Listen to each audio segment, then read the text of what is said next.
World News Today, brought to you by Continental Radio and Television Corporation, makers of Admiral Radio, America's smart set. By shortwave broadcast, direct from important overseas stations, as well as the leading news centers of our own country, CBS correspondents are waiting to bring you a complete report from the world's political and battlefronts. But first, here's Doug Edwards. On the Russian front, the Battle of Kharkov is nearing a climax.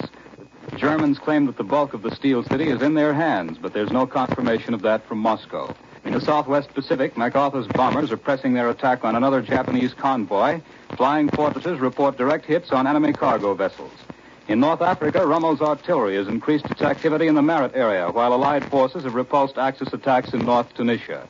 But the most important development in that war zone is a speech made by General Giraud.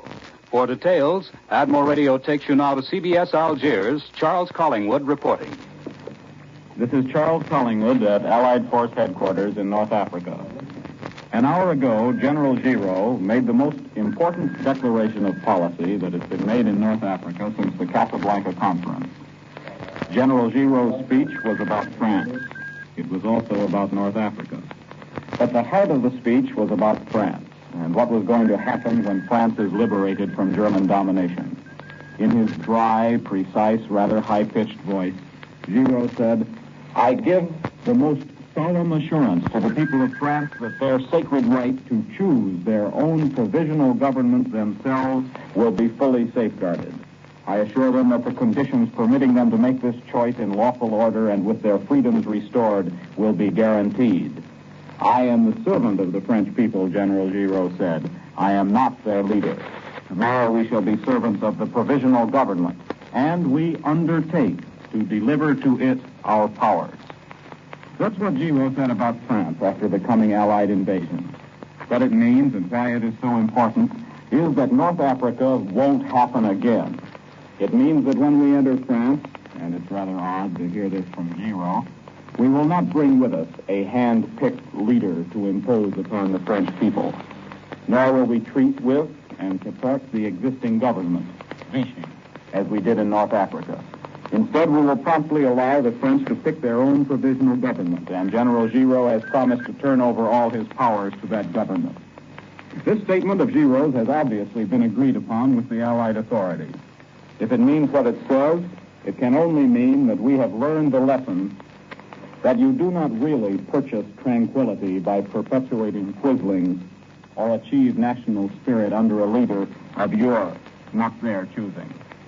Of most immediate interest to the people of North Africa in Giraud's speech is the passage in which the general formally declared all legislation made by the Vichy government after the fall of France null and void. In other words, as soon as the proper decrees have been drawn up, all of the tyrannical fascist laws of Vichy will be abolished, the anti-Jewish laws among them. The municipal assemblies and other democratic institutions will begin to function again. And, as Giraud said, France will become again the France of human liberties and the France of noble ideals. As you can see, it was a speech about France, the future of France. To the great unanswered question of what part is General de Gaulle going to play in all this, General Giraud made no direct answer. He did not even bring himself to mention de Gaulle by name. But he did say, "With all my heart, I desire the union of all of us. This union is essential. It is a question of life or death for our country." And he said, there can only be one French army facing Germany, whether it comes from Algeria or from Libya. It was an interesting speech. The abrogation of the Vichy laws will do much to make North Africa a better place to live in. But most important of all, this speech of Giraud is an indication that when we go into France, we will not make the same mistakes we have made in North Africa. This is Charles Collingwood, returning you to New York. More news in just a moment, but first here's Warren Sweeney with a word from Admiral Radio. It will be interesting to check the actions reported in today's news and see how many there are in which Admiral might have been represented. An American destroyer blasting a Jap transport out of the water. American planes winging their way over Nazi-occupied Europe.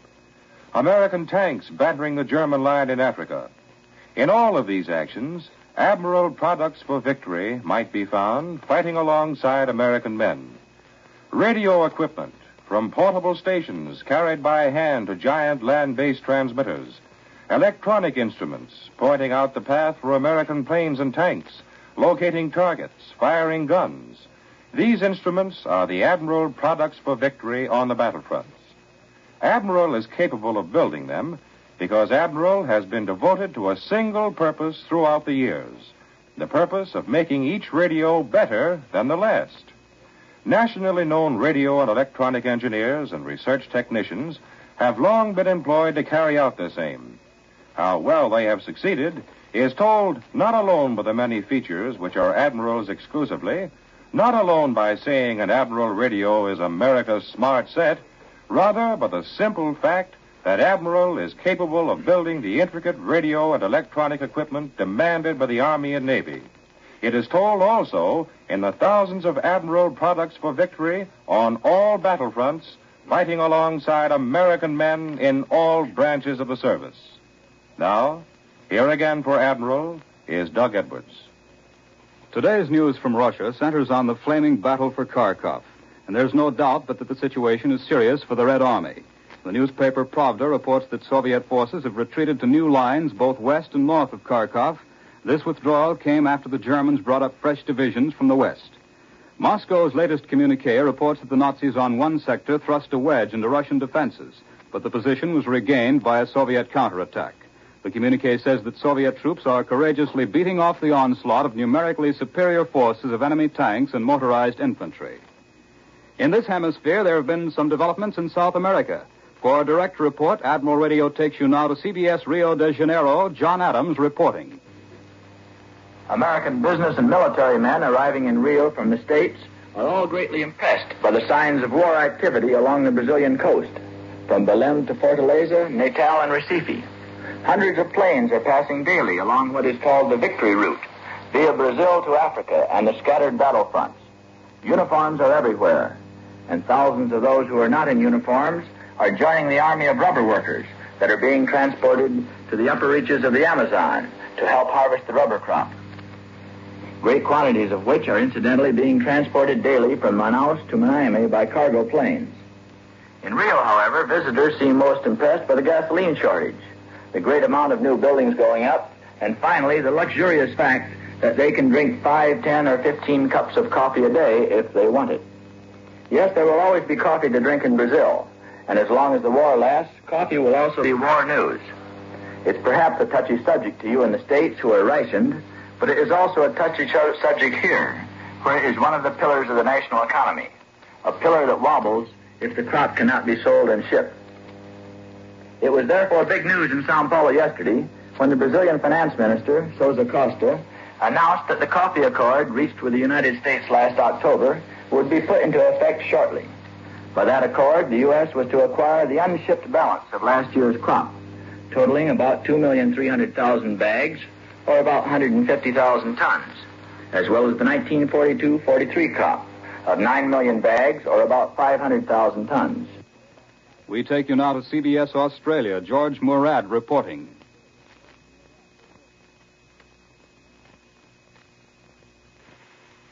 Today from Australia, we present Captain Raymond E. Holsey of Altus, Oklahoma, who holds the outstanding record of 51 bombing missions against the Japanese. Just a few days ago, over the shark-infested Bismarck Sea, his flying fortress was set ablaze 350 miles from home base, and 5 of his crew were wounded. But he came in with all hands safe in the charged cabin of his plane. Part of the wings and all of the belly burned out. How did you do it, Ray? Well, my co-pilot, Lieutenant Brian Reeves, and the crew fought the fire. But here's what happened.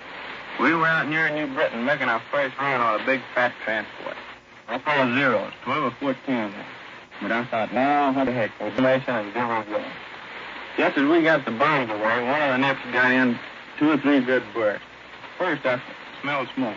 Then the engineer opened the door into the bomb bay compartment, and the flame just about took his hair off. They had hit the hydraulic fluid line, and had thrown burning oil all over the bomb bay. Were you scared? Boy, you can say that again. We couldn't jump over that convoy. The nip would have shot us clean out of our chute. So I told Charlie Giddings in the next ship that I'd try crash landing on a little island. He followed me down, giving me encouragement all the time. But once he made me kind of sore. I told him it's getting kind of hot in here, Charlie. He came back with that old drawl. Yeah, Ray, it looks a little warm in there. We were down to 300 feet when the boys beat the fire out with a CO2 bottle and they went a flying ship. That's about all. I see. Nothing to it. But the boys tell me you landed with nothing but fresh air between the nose and tail. I guess she did look kind of bad, but those old B-17s can sure take it. The communique yesterday says another 8-ship convoy has been sighted approaching Wewak and hit. Do you think the nips will keep coming in? Oh, sure, but we'll keep knocking them off just as long as we have plans. Just give us a ship, that's all. Thank you, Captain Raymond E. Holsey. This is George L. Morad in Australia. I return you to CBS in New York.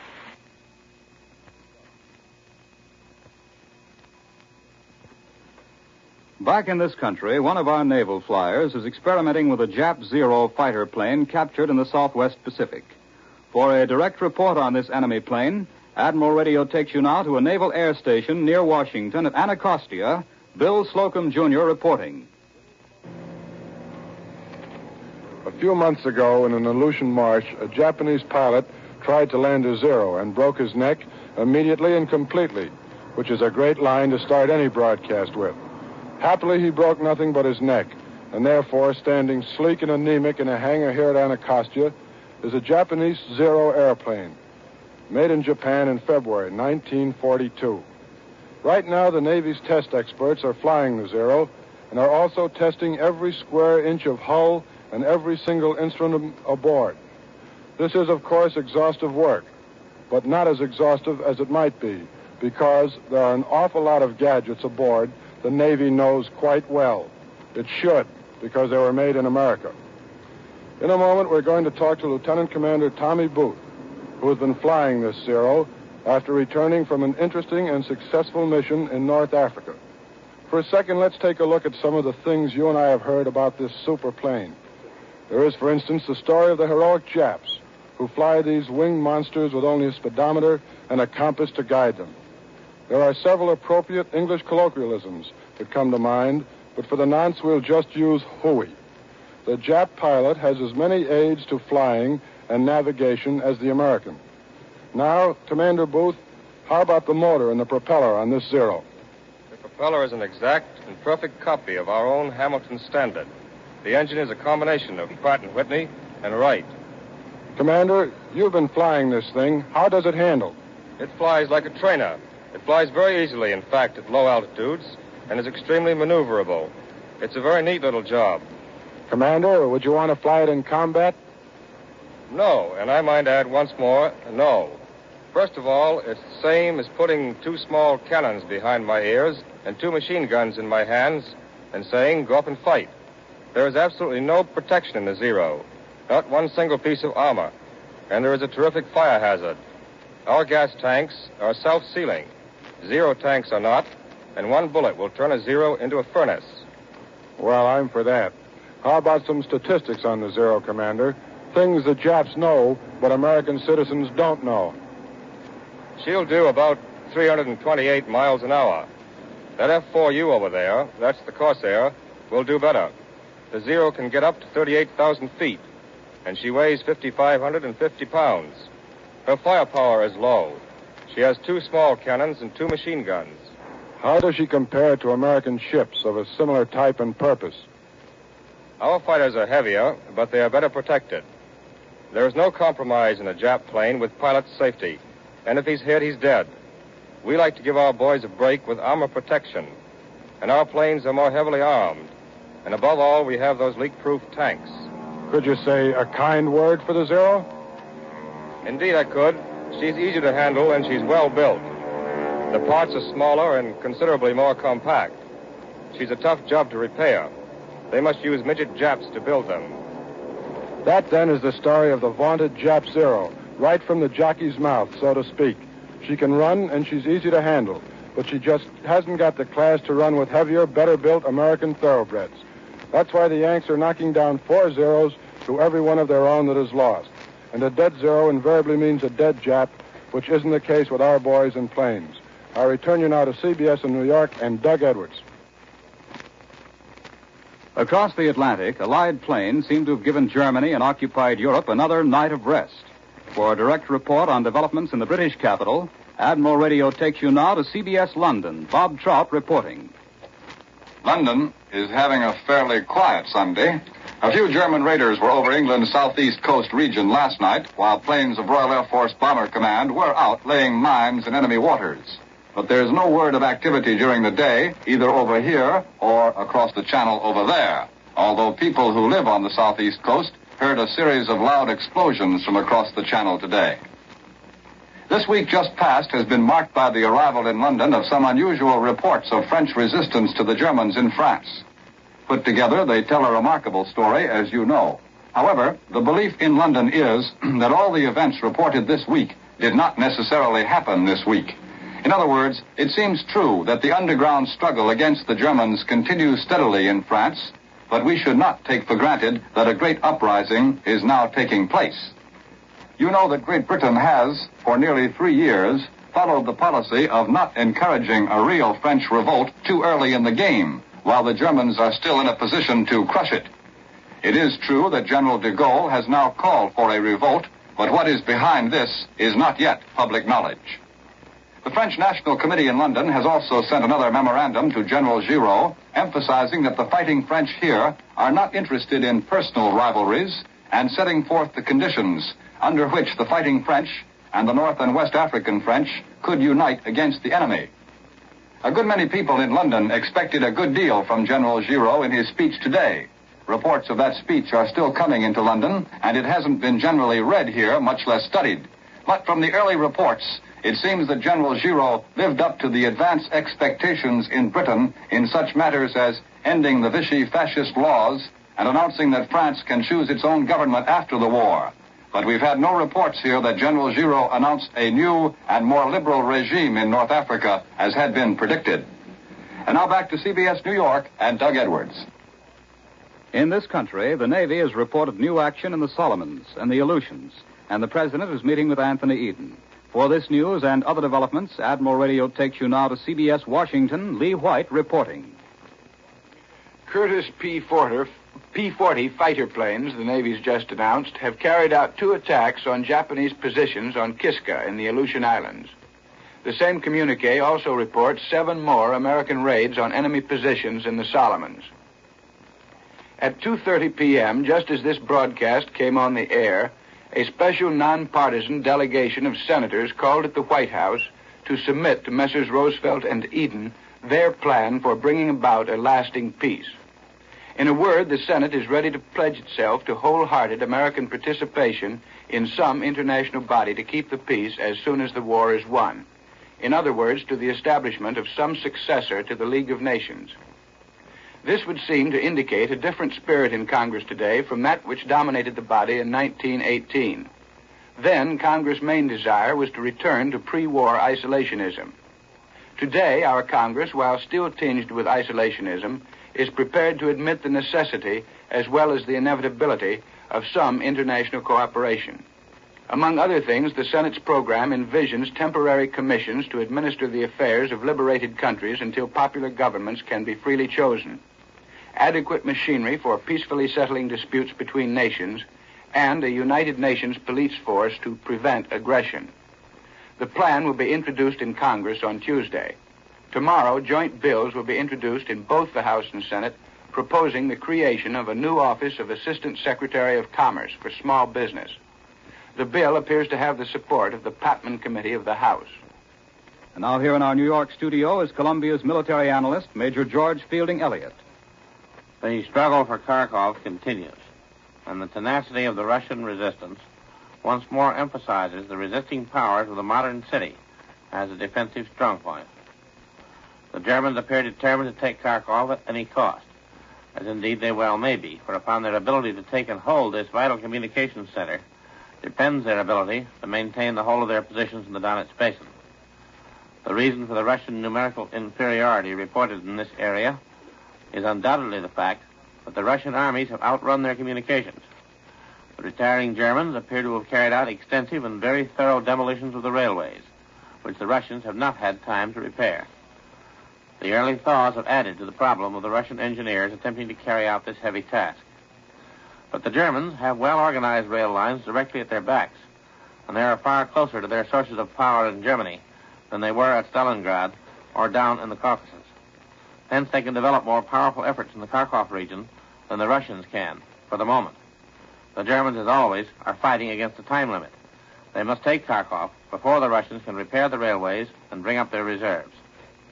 Probably one of the major checks to the German onset so far has been pressure against their northern flank by Russian forces operating from the direction of Akhtursk and Sumy, northwest of Kharkov. But now the Germans claim the recapture of Akhtursk, which indicates that they have had to extend their flank to the north and clear out these Russian forces. Sumy is still in Russian hands, however, and while it remains so, will be a threat to the Germans.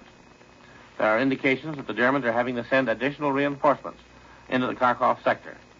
Reinforcements which, of course, they hope to withdraw before the troops are required to meet any new responsibility in the West. Indeed, it is plain that the whole German purpose in committing such powerful forces to the Russian front has been, first, to stave off the disaster which threatened their army in the Donetsk area if the Russians reached the Dnieper, as seemed almost certain 2 weeks ago, and second, to stabilize the South Russian front so as to permit the transfer of troops either to the north or back to the general reserve in Central Europe. In this sense, the great battle between the Dnieper and the Donetsk may be called, from the German point of view, a battle of disengagement. That was Major George Fielding Elliott, Columbia's military analyst. Now, here's a message from our sponsor. In providing the armed forces with radio and electronic equipment that will stand the strain of battle and do the almost impossible tasks required by war, Admiral engineers condensed years of research into the space of a few months. Discoveries were made far ahead of time in the two great plants, which in peacetime made Admiral the world's largest manufacturer of radio phonograph combinations with automatic record changers. And the best of these new discoveries will be found in the Admiral of the future.